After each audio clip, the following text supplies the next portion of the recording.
हमारा प्रश्न है, इस्लाम धर्म का संस्थापक कौन था? इस्लाम धर्म के संस्थापक हज़रत मोहम्मद साहब थे, जिनका जन्म 570 ईस्वी में मक्का नामक शहर में हुआ था। वे कुरैश कबीले के थे। उस समय अरब जगत में बहुत बुराइयां फैली हुई थी, जिनको दूर करने के लिए मोहम्मद साहब ने इस्लाम धर्म चलाया। शुरू में इसका बहुत विरोध हुआ, इसलिए उन्हें 622 ईस्वी में मक्का छोड़कर मदीना जाना पड़ा। 632 ईस्वी में मोहम्मद साहब की मृत्यु हो गई। अब हमारा प्रश्न है, हजरत मोहम्मद साहब के जन्म के समय अरब देश का जनजीवन कैसा था? उत्तर, हजरत मोहम्मद साहब के जन्म के समय अरब देश में अनेक छोटे छोटे कबीले थे जो एक दूसरे से लड़ते रहते थे। बहुत सारे देवी देवताओं की पूजा किया करते थे। अब हमारा प्रश्न है, अरबों और भारतीयों ने एक दूसरे से क्या क्या सीखा? सूची बनाइए। उत्तर, अरबों ने भारतीयों से सीखा हिंदी संख्या से अरबी संख्या बनाना, संख्याओं की गणना करना, ज्योतिष, गणित, शतरंज का खेल, भारतीय संगीत, चिकित्सा शास्त्र जिसमें आयुर्वेद का ज्ञान प्रमुख था। भारतीयों ने अरबों से सीखा कागज बनाना, चरखे से सूत काटना, सिले हुए कपड़े जैसे सलवार कमीज, खान पान जैसे कचौरी और समोसा बनाना। आगे प्रश्न है, महमूद गजनवी का भारत पर आक्रमण का क्या उद्देश्य था? उत्तर, महमूद गजनवी का भारत पर आक्रमण करने का उद्देश्य अपनी सेना बनाने के लिए धन जुटाना था।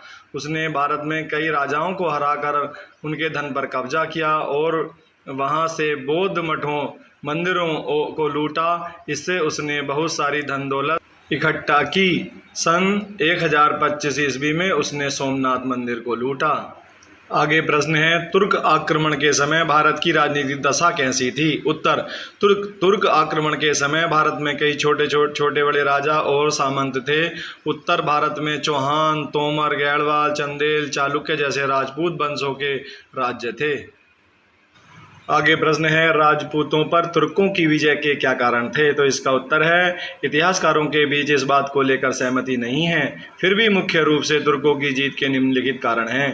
राजपूत राजाओं में एकता का अभाव, राजपूतों द्वारा पुरानी युद्ध प्रणाली व शस्त्रों का प्रयोग करना, तुर्क सेना के पास अच्छी नस्ल के घोड़े और फुर्तीले घुड़सवार का होना, तुर्क सैनिकों का कुशल तीरंदाज होना, भारतीय समाज में व्याप्त ऊंच नीच एवं छुआछूत की भावना। हमारा आगे प्रश्न है, सही मिलान कीजिए। तराइन का प्रथम युद्ध, सिंध पर आक्रमण, सोमनाथ मंदिर पर आक्रमण, हिजरी संवत का प्रारंभ। आगे संधि हुई है तो इसे मिलाएंगे हम। तराइन का प्रथम युद्ध 1191 में, सिंध पर आक्रमण 712 ईस्वी में, सोमनाथ मंदिर पर आक्रमण 1025 ईस्वी में, हिजरी संवत का प्रारंभ 622 ईस्वी में। आगे हमारा प्रश्न है, रिक्त स्थानों की पूर्ति कीजिए। तहकीक हिंद पुस्तक के लेखक कौन थे? तराइन का प्रथम युद्ध कब हुआ था? महमूद गजनवी ने भारत पर आक्रमण कितनी बार किया? मोहम्मद गौरी को गुजरात के में किस चालुक्य राजा ने हराया? तो इसके उत्तर हैं अलबरूनी 1191-92, 17 बार और मूलराज द्वितीय। अब बच्चों, हमें अपना प्रोजेक्ट कार्य जो मिला हुआ है उसे हम देखेंगे। इसमें स्थानों के नाम दिए हुए हैं और हमसे देश और राजधानी और भाषा के जो उस देश की भाषा है का नाम पूछ रहे हैं। तो हमें स्थानों के नाम दिए हुए हैं सिंध, खीवा, गजनी, गौर, मदीना। तो इनके देशों के नाम हमें लिखने हैं। सिंध पाकिस्तान देश में है, इसकी राजधानी इस्लामाबाद है और भाषा उर्दू है। खीवा उज्बेकिस्तान में है, इसकी राजधानी ताशकंद है और भाषा उज्बेक है। गजनी अफगानिस्तान में है, इसकी राजधानी काबुल है और भाषा दारी और पाश्तो है। गौर अफगानिस्तान में है, राजधानी काबुल है, भाषा दारी और पाश्तो है। मदीना सऊदी अरब में है, इसकी राजधानी बगदाद है और भाषा अरबी है।